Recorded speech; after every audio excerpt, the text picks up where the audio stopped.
내일 뉴욕 이런 지역 기온이 화씨 50도대까지 오릅니다. 다음 날인 일요일에는 다시 북극 한기가 밀려들며 30도, 월요일 20도까지 내려갑니다. 캔자스주에서 트랜스젠더 주민 1,500여 명의 운전면허증이 하루아침에 무효가 됐습니다. 이민세관 단속국 아이스가 명문 컬럼비아대 캠퍼스 안에서 경찰을 사칭하고 유학생을 체포하는 사건이 발생해 파장이 일고 있습니다. 뉴욕지구 한인교회협의회 회장 연임을 둘러싼 내부 갈등이 법적 다툼으로 번지며 교계 안팎에서는 장기화에 대한 우려의 목소리가 나오고 있습니다. 과거 나사 강남스타일 영상으로 세계적인 주목을 받았던 전직 나사 한인 엔지니어가 성폭행 혐의가 기각된 뒤 수사당국과 자신을 고소했던 여성들을 상대로 연방소송을 제기했습니다. AI를 이용해 여행객을 완벽하게 속이는 사기 수법이 기승을 부리고 있어 주의가 요구됩니다.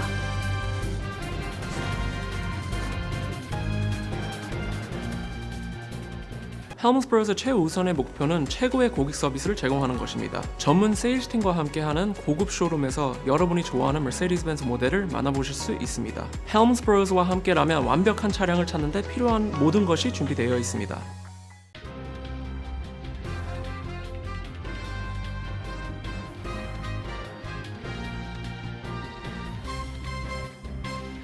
안녕하십니까?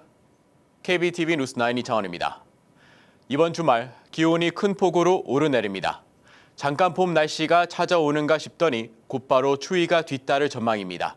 하지만 다음 주 후반부터는 기온이 다시 오르면서 봄이 성큼 다가올 것으로 보입니다. 신영주 기자가 전해드립니다. 내일 토요일 오후 뉴욕과 뉴저지 등 트라이스테이트 지역 기온이 화씨 50도대까지 오를 것으로 보입니다. 하지만 기온 상승은 하루도 채 되지 않습니다. 일요일 오후 북극 한기가 밀려들면서 눈이 내리고 기온이 화씨 30도대 후반으로 급락할 전망입니다.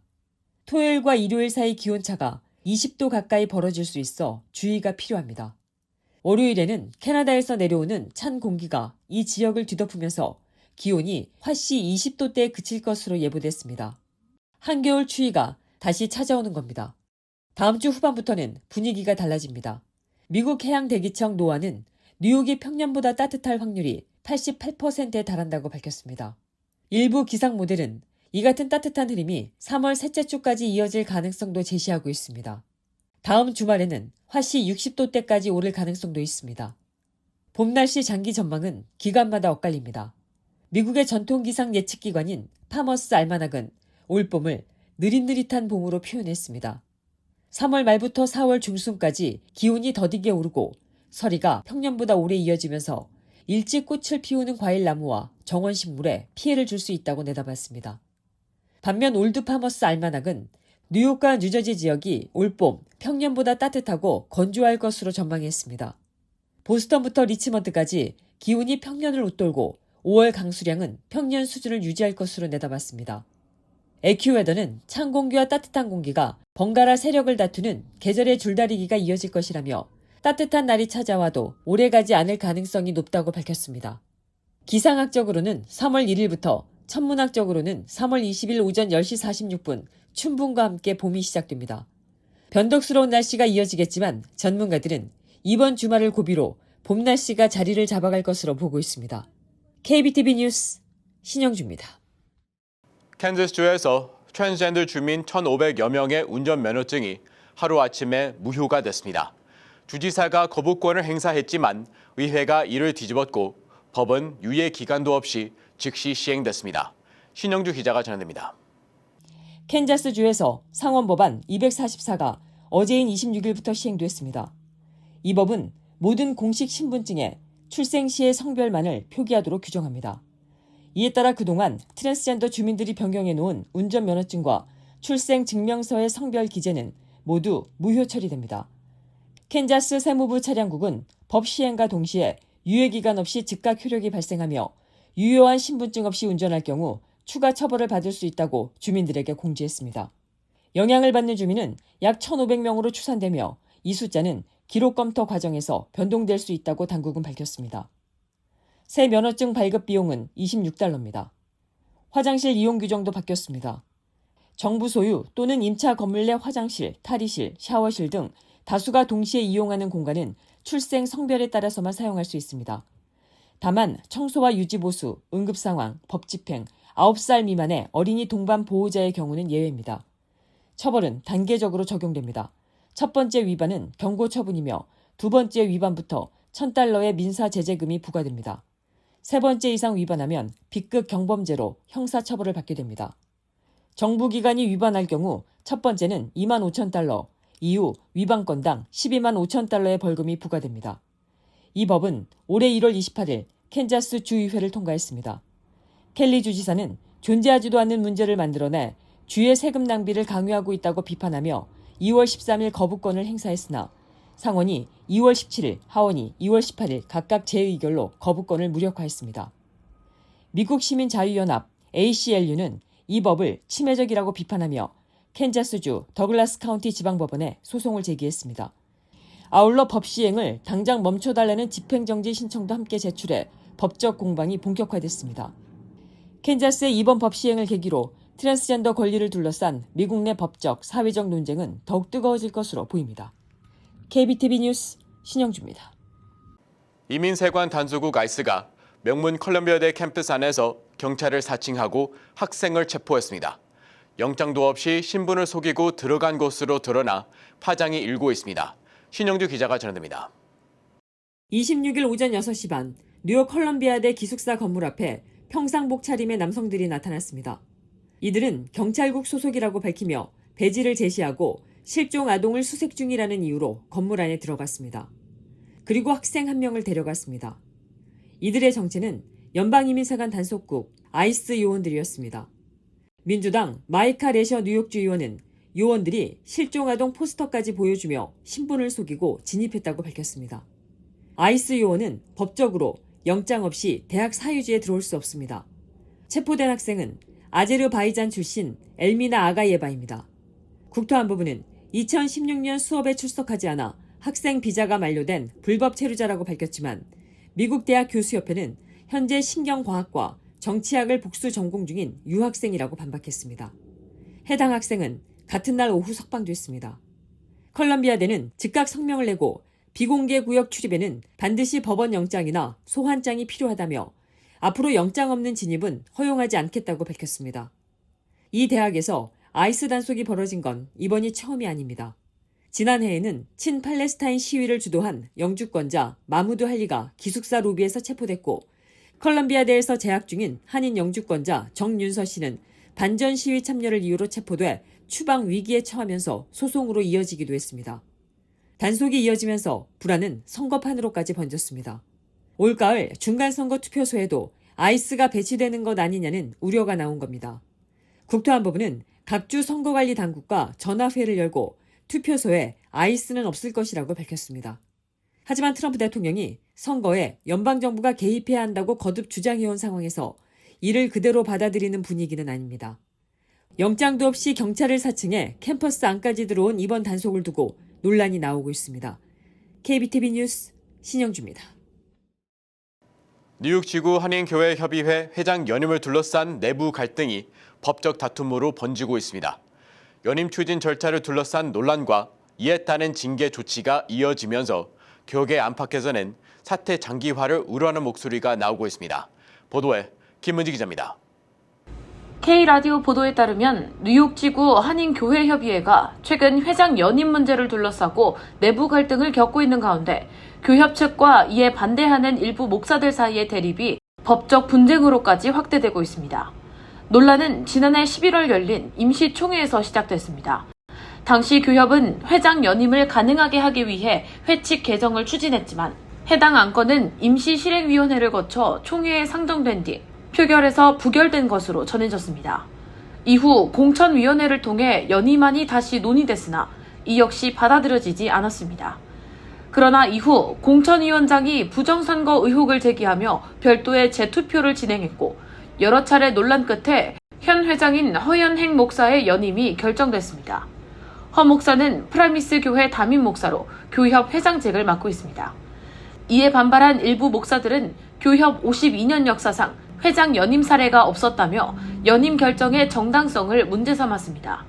이후 교협은 연임에 반대하는 인사들 가운데 3명을 제명하고 6명에 대해 자격 정지 처분을 내리는 등 총 9명에 대한 징계를 단행했습니다. 이 조치로 갈등은 결국 법정으로 옮겨졌습니다. 연임에 반대하는 측은 뉴욕 브롱스 카운티 법원에 회장 직무정지 가처분을 신청했으나 이는 기각됐습니다. 이후 선거 무효를 주장하는 청원이 접수됐고 법원은 지난 2월 9일 해당 청원을 검토한 뒤 소명 명령을 내렸습니다. 이에 따라 허연행 목사와 교협 측은 오는 3월 3일 법원에 출석해 선거 절차의 적법성에 대해 입장을 소명해야 합니다. 법원은 본안 판단 전까지 현 상태를 유지하되 통상적인 범위를 넘어서는 행위는 자제하라고 주문했습니다.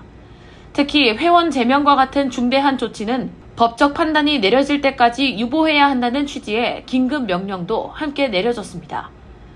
이와 관련해 교협 총무인 김명옥 목사는 공천제로 변경된 회칙에 따라 절차를 진행했을 뿐이며 절차상 문제는 없다고 본다며 변호사와 함께 3월 3일 법원 출석을 준비하고 있다고 밝혔습니다. 한편 교협으로부터 제명 징계를 받은 박희근 목사는 이번 사태와 관련해 절차적 정당성에 대한 의문과 함께 교계 질서가 훼손될 수 있다는 우려를 나타냈습니다.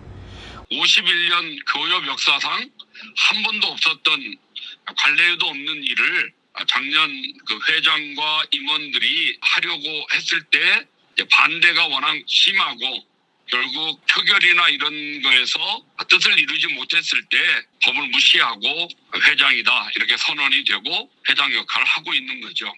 가장 좋은 개선의 방법이 있다면 회장 연임을 하려고 했던 분이 그 모든 걸 내려놓으면 풀어지는 거죠. 그러면은 다시 원점에서 시작할 수 있는 일이 되는 것입니다.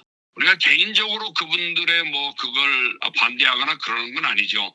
그런데 그렇게 하기 위해선 절차와 방법이 정당했어야 되는데 교협법이나 우리들의 갖고 있는 일반적인 상식에 맞지 않았을 때 목사님들이 도덕적으로나 윤리적으로 도저히 그냥 묵과할 수 없는 일이기에 반대를 하는 거죠. 이와 관련해 허연행 목사의 입장을 듣기 위해 인터뷰를 시도했지만 연결이 되지 않았습니다. 오는 3월 3일 법원 심리를 앞두고 양측의 법적 공방이 불가피할 것으로 보이는 가운데 교계 안팎에서는 한인사회의 모범이자 위로가 되어야 할 종교 지도자들 사이의 갈등이 장기화되는 것에 대한 걱정의 목소리도 커지고 있습니다. KBTV 뉴스 김은지입니다. 과거 나서 강남스타일 영상으로 세계적인 주목을 받았던 전직 나서 한인 엔지니어가 성폭행 혐의가 기각된 뒤 수사 당국과 자신을 고소했던 여성들을 상대로 연방 소송을 제기했습니다. 수사 과정의 위법성과 허위 고발을 주장하며 파장이 확산되고 있습니다. 보도에 김은지 기자입니다. 성폭행 혐의가 기각된 전 미국 항공우주국 소속 한인 엔지니어 에릭 심 씨가 휴스턴 시정부와 휴스턴 경찰국 수사관 2명, 그리고 자신을 성폭행 혐의로 고발했던 여성 4명을 상대로 텍사스 남부 연방지방법원에 민사소송을 제기했습니다. 심 씨는 이번 소송에서 자신이 적법한 근거 없이 체포됐으며 수사와 기소 과정 전반에서 중대한 절차적 문제가 있었다고 주장했습니다. 심 씨는 지난 2024년 2월 데이팅 앱을 통해 만난 여성들을 성폭행하고 신고할 경우 성관계 영상을 유포하겠다고 협박한 혐의로 체포 기소됐습니다. 당시 수사당국은 그의 전자기기에서 성관계 영상과 400명 이상 여성의 이름이 적힌 목록을 확보했다고 발표해 사회적 파장이 일었습니다. 당시 해리스 카운티 검찰은 해외에 추가 피해자가 있을 가능성도 언급했습니다. 하지만 2025년 2월 재판을 불과 이틀 앞두고 모든 혐의가 전격 기각됐습니다. 해리스 카운티 검찰은 다수의 혐의가 합리적 의심을 넘는 수준으로 입증되기 어렵다고 판단했다고 밝혔습니다. 형사재판에서 유죄를 인정받기 위해 요구되는 엄격한 입증 기준을 충족하지 못했다는 설명입니다. 이에 대해 심 씨 측은 이번 사건이 심각한 사법 정의의 실패라고 지적했습니다. 심 씨 측 변호인은 경찰이 여성들의 진술에서 나타난 모순과 불일치를 충분히 검토하지 않았고 심 씨에게 유리한 디지털 증거가 검찰에 제대로 전달되지 않았다고 밝혔습니다. 또 전자기기 분석 과정에서 일부 자료가 삭제되거나 변경됐을 가능성도 제기했습니다. 심 씨는 소장에서 여성 4명에 대해 악의적 기소와 민사상 공모 책임을 물었습니다. 합의에 따른 성관계였음에도 고의로 허위 사실을 꾸며 형사고발을 했다는 주장입니다.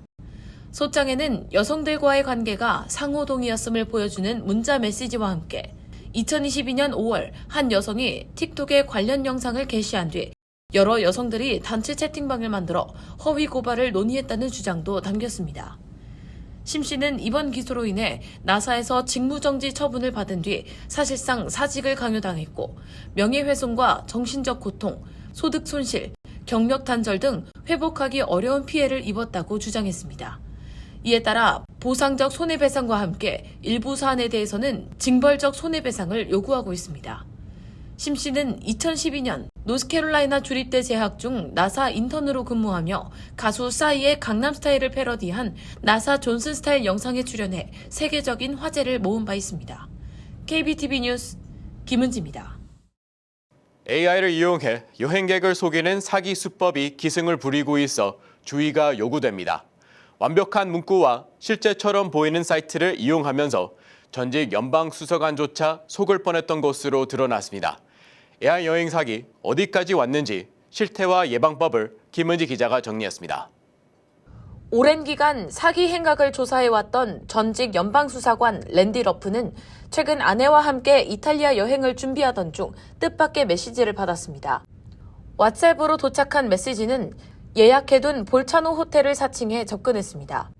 예약 번호와 숙박 날짜 등 실제 정보가 정확히 담겨 있었고 카드 정보를 다시 입력해달라는 내용이 담겨 있었습니다. 러프는 처음엔 속을 뻔했다며 너무 정교해서 의심하기 어려웠다고 말했습니다.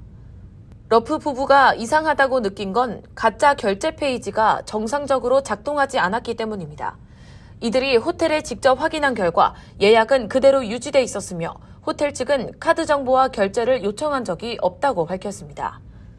이처럼 AI 여행 사기가 고도로 발전하면서 더 이상 기존의 문법 오류나 어색한 문장을 사용하지 않아 사기를 구분하기가 더욱 어려워졌습니다. 한 보안업체에 따르면 지난 1년간 AI를 이용한 여행 사기는 900% 이상 급증했습니다. 미국인 5명 중 1명이 여행 예약 과정에서 사기를 경험했으며 피해자의 13%는 $500 이상, 5%는 $1000 이상의 금전적 손실을 입은 것으로 나타났습니다. 최근 대표적인 AI 여행 사기 수법은 3가지로 분류됩니다. 먼저 항공사나 호텔 직원을 사칭하는 딥페이크 음성 전화입니다. 실제 사람과 구분하기 어려운 목소리로 전화를 걸어 예약 번호 등 유출된 정보를 자연스럽게 언급하며 개인정보를 빼갑니다. 두 번째는 AI가 생성한 피싱 메시지입니다. 공식 로고와 이메일 형식까지 그대로 모방해 전문가조차 가려내기 어려운 수준입니다. 세 번째는 가짜 예약 사이트입니다. 실제 예약 사이트와 거의 동일한 화면을 구현해 사용자를 속입니다. 전문가들은 정상적인 호텔이나 항공사는 암호화폐나 계좌이체, 상품권, 개인 간 송금을 요구하지 않는다며 속지 말 것을 당부했습니다. 사기 피해가 의심될 경우 즉시 모든 연락을 중단하고 은행과 카드사에 결제 취소와 계좌 보호를 요청해야 합니다. 또 이메일 속 링크는 클릭하지 말고 반드시 공식 웹사이트나 공개된 전화번호를 통해 직접 확인해야 합니다. 피해 사실은 연방거래위원회나 FBI 인터넷 범죄신고센터에 신고해야 하며 환불과 수사를 위해 관련 증거를 모두 보관하는 것이 중요합니다. 아울러 전문가들은 모든 계정의 비밀번호 변경과 2단계 이증 설정을 거듭 강조하고 있습니다. KBTV 뉴스 김은지입니다.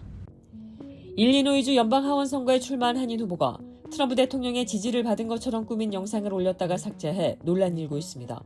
지난 9일 일리노이주 11지구 공화당 예비선거에 출마한 찰리 김 후보 캠프가 소셜미디어에 트럼프 대통령의 지지를 받은 것처럼 꾸민 약 30초 분량의 영상을 게시했습니다. 영상에는 백악관 집무실로 추정되는 공간에서 트럼프 대통령과 유사한 인물이 김 후보의 사진을 가리키며 지지 발언을 하는 장면이 담겼습니다. 백악관은 해당 영상이 실제가 아니라고 밝혔고 캠프 측은 유권자를 속이려는 의도는 없었다고 해명했습니다. 김 후보는 언론 보도를 보고 영상 게시 사실을 알았다고 말했습니다. 이후 선거 캠프 측은 김 후보의 요청으로 영상을 삭제했다고 밝혔습니다. 공화당 내에서도 비판의 목소리가 나오는 가운데 김 후보는 오는 3월 17일 예비선거를 앞두고 있습니다. 2027 회계년도 H-1B 비자 사전 등록 신청이 다음 달 4일 정오부터 19일 정오까지 15일 동안 접수됩니다.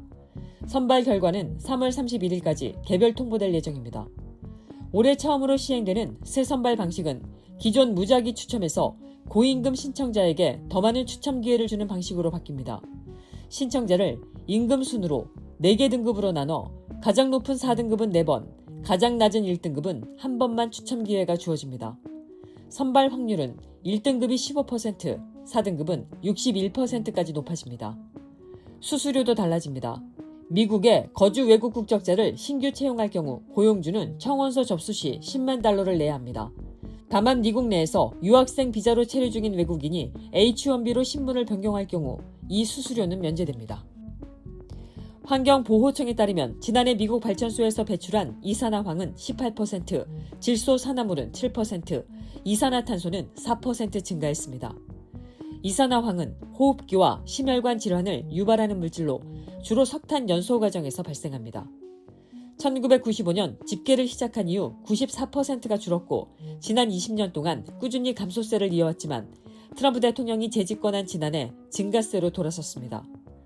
월스트리트저널은 트럼프 대통령이 전력 생산을 위해 석탄 사용을 장려한 것이 원인이라고 분석했습니다. 실제로 지난해 석탄 발전량은 13% 늘어난 반면 천연가스 발전은 3% 줄었습니다. 트럼프 대통령은 재집권 이후 풍력과 태양광 등 친환경 에너지 지원을 축소하고 석탄과 석유, 가스 개발을 확대해왔습니다. 지난달에는 파리 기후협약 탈퇴를 다시 공식 지시하기도 했습니다. 가정에서 흔히 쓰는 로봇 청소기가 해킹에 노출될 수 있다는 사실이 드러났습니다. 스페인의 소프트웨어 엔지니어 세미 아즈두발은 DJI 로봇 청소기를 게임패드로 조작하려고 역설계를 하던 중 심각한 보안 취약점을 발견했습니다.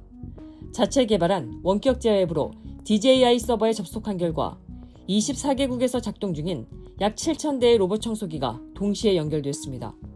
단순 원격 조작을 넘어 카메라와 마이크를 통해 실시간 영상과 음성에도 접근할 수 있었고 사용자의 위치 파악과 집 내부 평면도 확인까지 가능했습니다.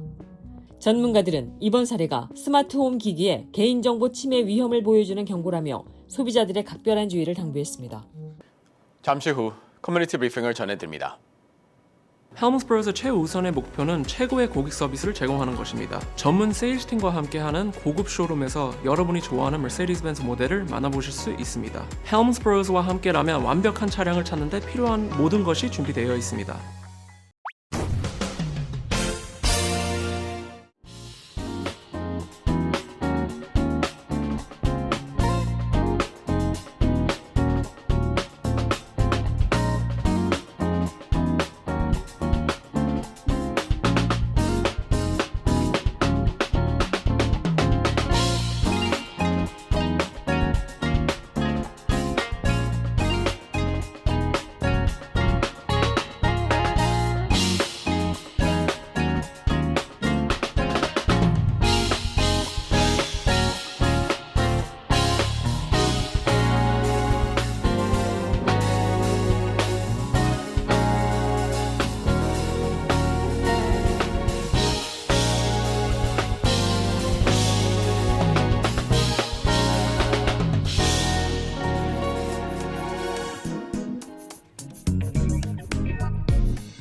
이어서 환율과 증시 전해드립니다.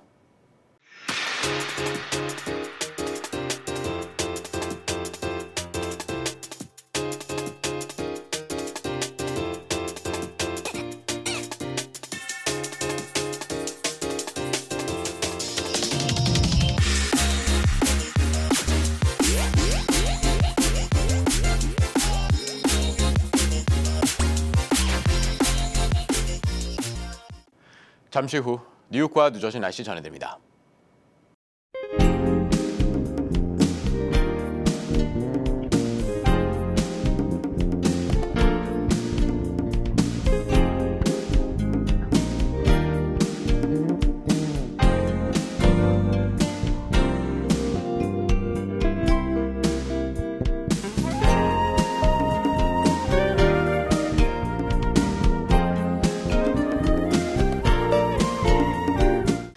이상으로 KBTV 뉴스9 마칩니다.